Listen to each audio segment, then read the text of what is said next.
Olá, estou de volta para apresentar o último vídeo dessa série de vídeos sobre a Etiópia para o BRICS.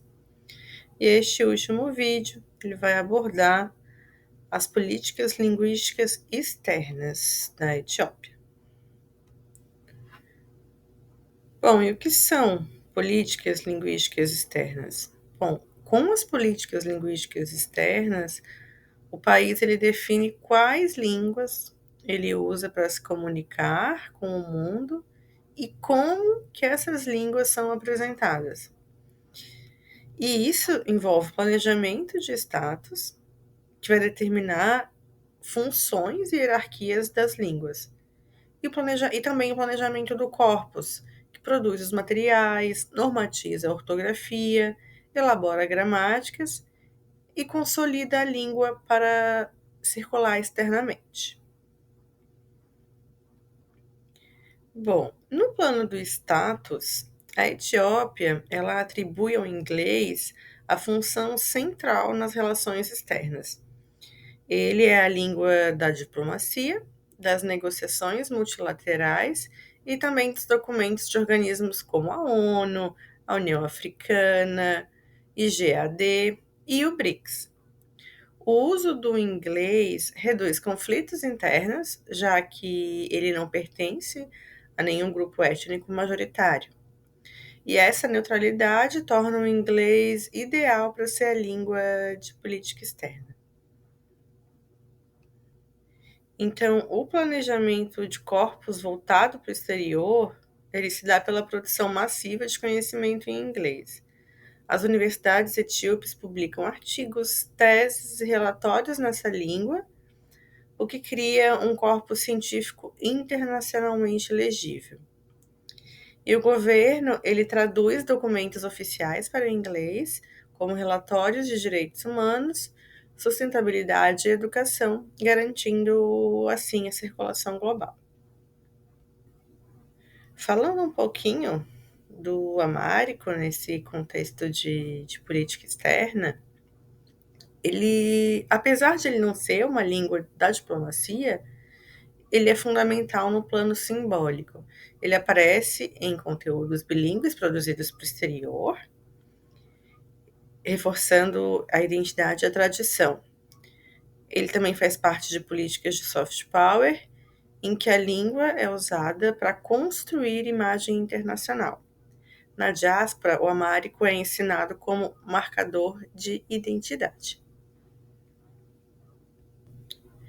Com relação ao corpus, há uma produção consistente do amárico. A padronização da escrita, em guis, manuais gramaticais atualizados dentro das universidades etíopes, glossários para tradução técnica e materiais didáticos destinados a centros culturais no exterior. Esse corpus garante que a língua possa circular fora do país de maneira normatizada e reconhecível. O investimento em mídia internacional ele é central, como mostra a matéria que a gente citou antes, Etiópia, denominada Etiópia lança plataforma de mídia para promover narrativas africanas no cenário global. O país ele usa o inglês para alcançar o público externo e o amárico para afirmar a autenticidade cultural. Então, trata-se de uma disputa narrativa e construção de soft power africano.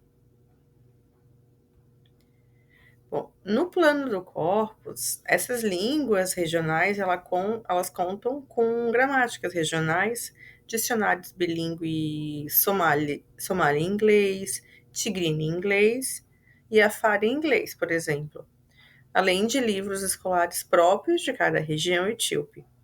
Rádios transfronteiriças ajudam a consolidar um corpus oral contínuo entre os países do chifre da África. E sobre as mencionadas línguas transfronteiriças, no nível regional, o status externo ele é atribuído às línguas transfronteiriças. O tigrinya ele opera entre a Etiópia e a Eritreia, Eritreia, perdão. O Somali, ele é compartilhado com a Somália e o Quênia. E o Afar, ele conecta a Etiópia, o Djibouti e a Eritreia. Então, essas línguas elas são essenciais para o comércio, para as negociações e para a cooperação e segurança também. São políticas externas descentralizadas, muitas vezes administradas pelos governos regionais. Bom, e para finalizar, o governo etíope ele investe na manutenção das línguas entre a diáspora, especialmente nos Estados Unidos e na Europa. Essa população tem importância política e econômica.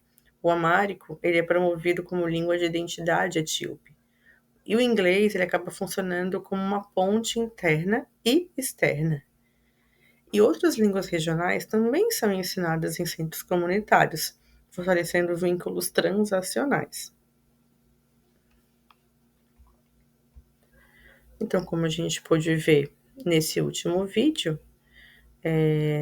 o inglês é a língua com alto status internacional e um corpo científico bem robusto.